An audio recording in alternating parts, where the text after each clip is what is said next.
Chers amis, bonjour et joie nouvelle de se retrouver dans notre émission Ta parole est vérité. Chant 17-17, dans cette grande prière que le Fils fait juste avant de rentrer dans sa passion et de mourir, la grande prière qu'il adresse à son Père, où il dit « Sanctifie-les dans la vérité, ta parole est vérité ».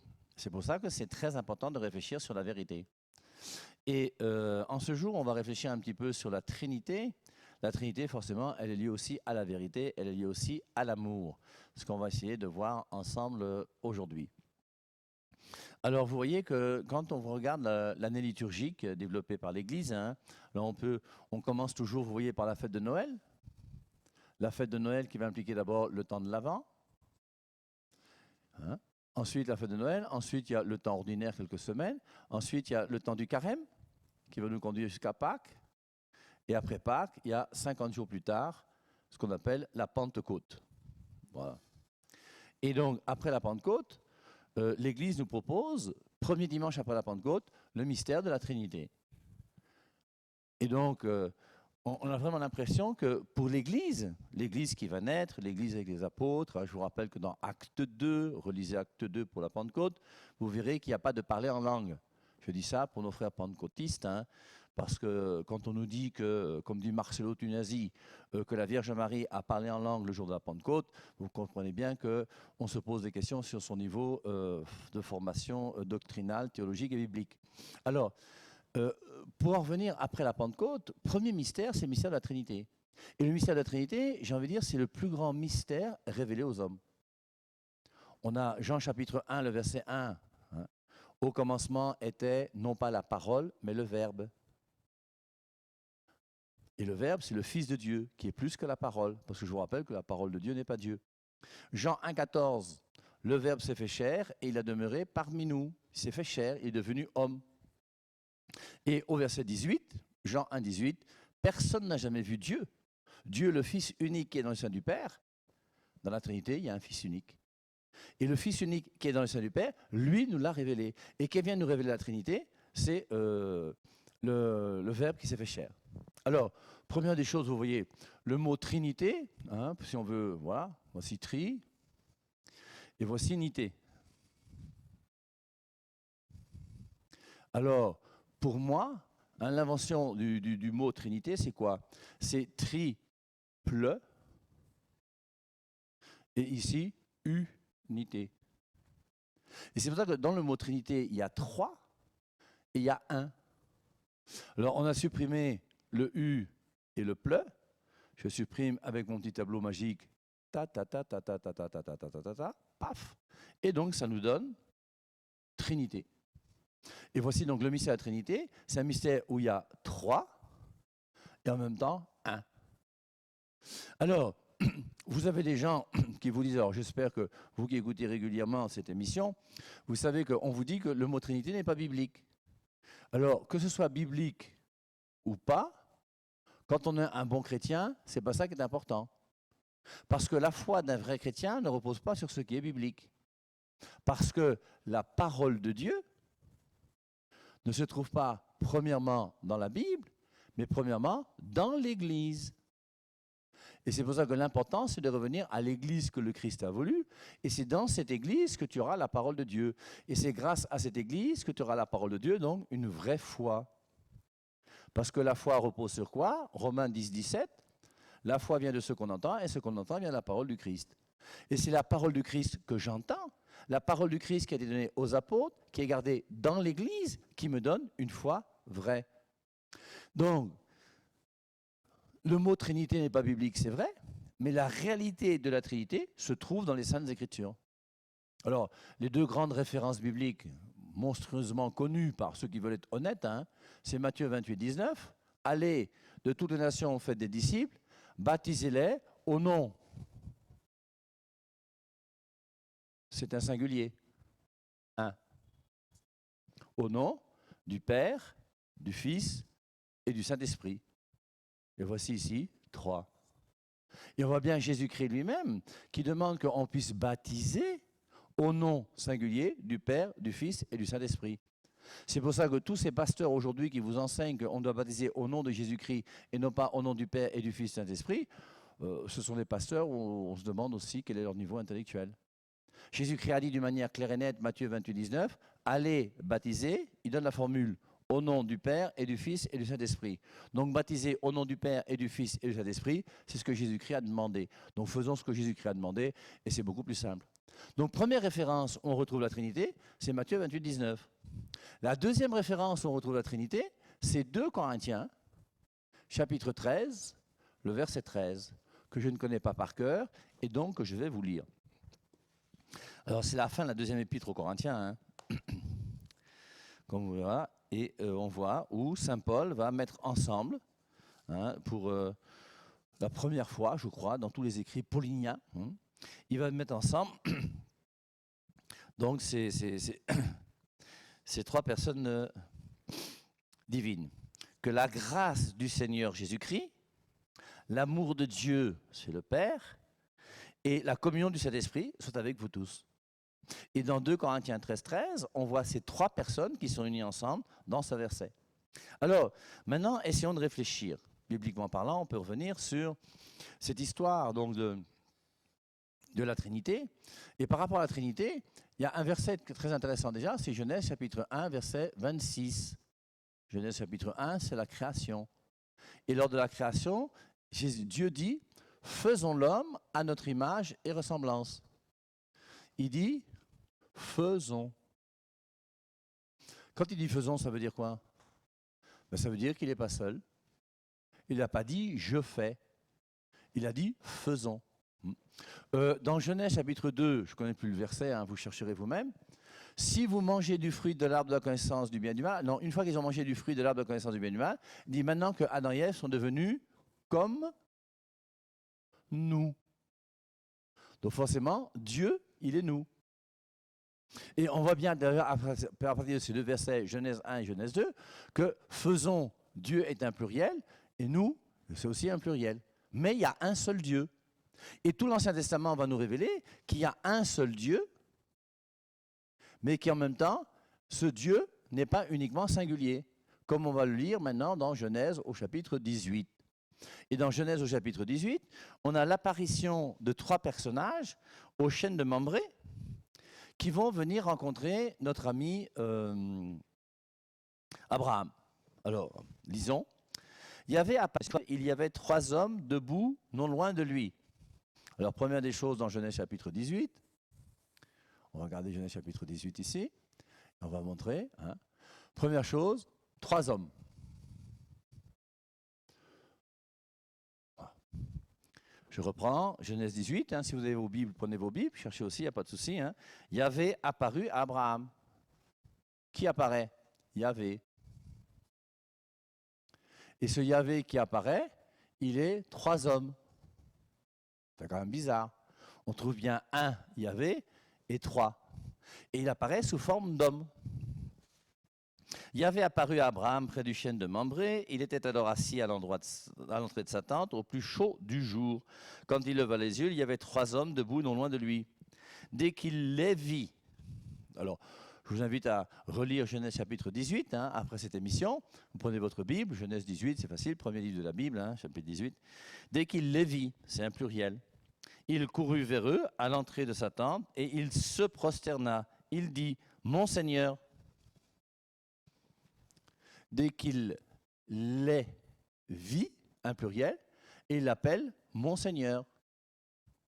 Et vous voyez que dans ce passage de Genèse chapitre 18, on joue dans le langage entre le singulier qui y avait, entre 3 hommes, il les vit et il l'appelle mon Seigneur. Et on voit bien quelque part qu'il y a une préfiguration claire et nette dans Genèse chapitre 18 du mystère de la Trinité. Donc c'est une préfiguration du mystère de la Trinité. Le nier, à mon avis, c'est mal comprendre ce passage de Genèse chapitre 18. Alors, on peut continuer à lire. Mon Seigneur, si j'ai trouvé grâce à tes yeux, donc il appelle au singulier, il parle de tes yeux, pas de vos yeux, ne passe pas sans t'arrêter. Qu'on apporte de l'eau, vous vous laverez et vous vous étendrez sous l'arbre. Je vais chercher un morceau de pain, vous vous remettrez ensuite. Ensuite vous reprendrez votre route. C'est bien pour cela que vous êtes venu vers votre serviteur. Il lui dit alors, fais comme tu as dit. Abraham courut à la tente près de Sarah et lui dit, vite, 3 mesures de belle farine, pétrit-la et fait des galettes. Abraham courut ensuite vers le troupeau, il prit un veau, tendre et bon, il le donna au serviteur et celui-ci se dépêcha de le préparer. Il prit du lait caillé, du lait, le veau qu'on avait préparé, et il mit le tout devant eux, pluriel. Pendant qu'ils mangeaient, lui se tenait debout près d'eux sous l'arbre. Il lui dit, « Où est Sarah, ta femme ?» Il répondit, « Elle est dans la tente. » Yahvé dit, ouais, c'est la même chose, hein. Il lui dit, « Où est Sarah, ta femme ?»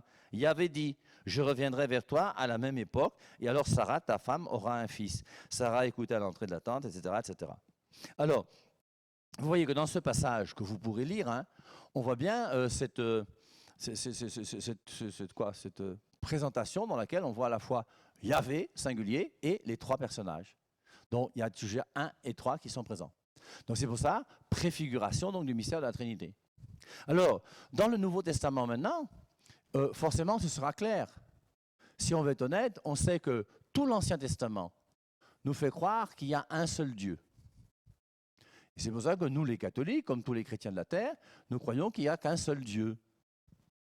Mais ce Dieu apparaît à partir du Nouveau Testament comme étant, premièrement, au commencement était le Verbe. Le Verbe, je vous rappelle que c'est le Fils. Et le Verbe était auprès de Dieu, et le Verbe était Dieu. Qui est Dieu? Il y a Yahvé qui est Dieu le Père, et il y a le Fils aussi qui est Dieu.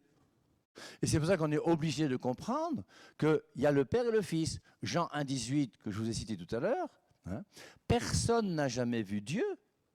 Dieu, le Fils unique, qui est dans le sein du Père.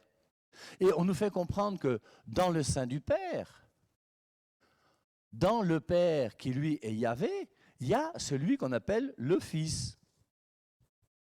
Au commencement, pour ceux qui connaissent un peu le grec, au commencement c'est en arché. Arché, c'est le principe.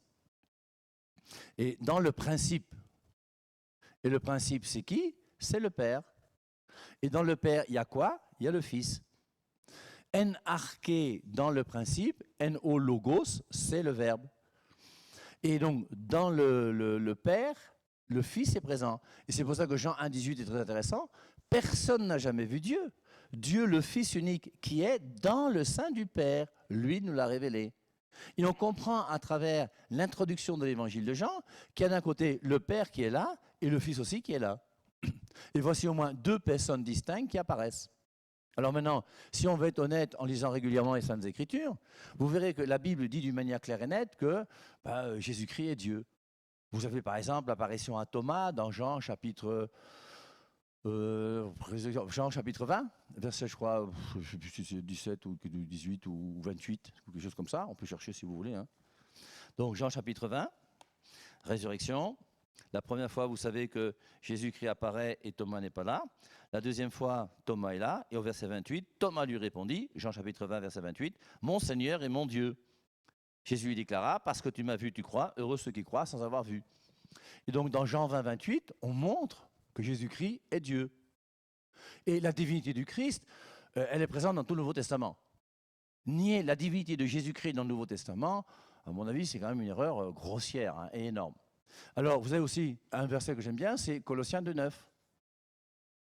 Et dans Colossiens 2,9, on dit « En lui habite corporellement, en lui, Jésus, habite corporellement, donc dans son corps, toute la plénitude de la divinité. » Donc, toute la plénitude de la divinité de Dieu est en lui, dans son corps. C'est pour ça que ce verset, quelque part, va déranger les témoins de Jéhovah, qui ne croient pas à la divinité de Jésus-Christ égale à celle de Yahvé son Père, en montrant que Jésus-Christ est un petit Dieu et que Jéhovah est un grand Dieu. Eux, ils ne sont pas monothéistes, ils ont 2 dieux, un grand Dieu et un petit Dieu. Et dans ce verset-là, ils ont ajouté un mot qui est le mot qualité. Pour dire qu'en lui habite corporellement toute la plénitude de la qualité divine. Et on ajoute le mot qualité pour dire que le Fils a les qualités de Dieu, mais qu'il n'est pas Dieu. Ce qui est quand même une mesquinerie par rapport à la vérité qui est quand même énorme. Et c'est pour ça que c'est important de chercher la vérité et de l'aimer. Alors, première chose sur laquelle je voudrais insister avec vous, c'est que veut dire le mot engendrer? Vous savez que dans le credo, Nicée-Constantinople, Nicée c'est 325, Constantinople 381, les premiers conciles de l'Église. Une fois que Constantin, en 313, a donné l'édit de Milan et a permis aux catholiques de ne plus être persécutés dans son empire, bien forcément, les catholiques vont se réunir à travers le concile de Nicée et de Constantinople. Et c'est là où ils vont dire « engendrer, non pas créer, de même nature que le Père ». Alors, engendrer veut dire quoi? Qui engendre? Et dans l'engendrement, parce que la différence qu'il y a, vous voyez, entre engendrer et créer, ce qu'il y a de commun d'abord, c'est que quand on engendre et on crée, il y a toujours une source et un fruit. Quand je crée, c'est l'artiste qui, lui, l'artiste, va avoir un fruit. Et le fruit, quand on crée, n'est jamais identique à la source. Quand j'engendre, celui qui engendre, ce n'est plus un artiste, c'est le Père. Et le Père engendre quoi? Toujours un fils ou une fille. Et le Père et le Fils ont toujours la même nature. Le Père ne peut donner à son Fils que la même nature que la sienne. Ils ont la même nature. Un père et un fils, engendrés, non pas créés, le Père et le Fils ont la même nature. Lorsque je crée, je suis un artiste. Et en tant qu'artiste, je suis un homme, mais je ne suis pas un père. Et en tant qu'artiste, je fais une œuvre d'art, et l'œuvre d'art que je vais faire, alors ça va être une maison, une peinture, je ne sais pas quoi, une chanson, tout dépend d'artiste tu es. Et l'artiste et son fruit sont toujours de nature différente. C'est pour ça, vous voyez, que c'est important, quand on veut réfléchir sur les Saintes Écritures, d'avoir un minimum de connaissances. Et la distinction entre nature et personne est une distinction qui vient de quoi? Bien, de ce que moi j'ai appris lorsque j'ai fait de la philosophie. Il y a des gens qui refusent la philosophie. Je pense qu'un jour ou l'autre, on réfléchira peut-être pour essayer de comprendre ce que c'est que la philosophie. La philosophie, pour ceux qui en ont fait un peu, c'est la mère des sciences. Hein? Et c'est la science la plus importante. C'est celle qui rend l'homme le plus intelligent. Or, malheureusement, aujourd'hui, depuis quelques décennies, nous avons des philosophes qui sont véreux. Et il y a des philosophes qui sont des philosophes qui, au contraire, épanouissent. Et lorsque le philosophe cherche réellement la vérité, il va chercher la vérité à partir de quoi? Des expériences qu'il vit.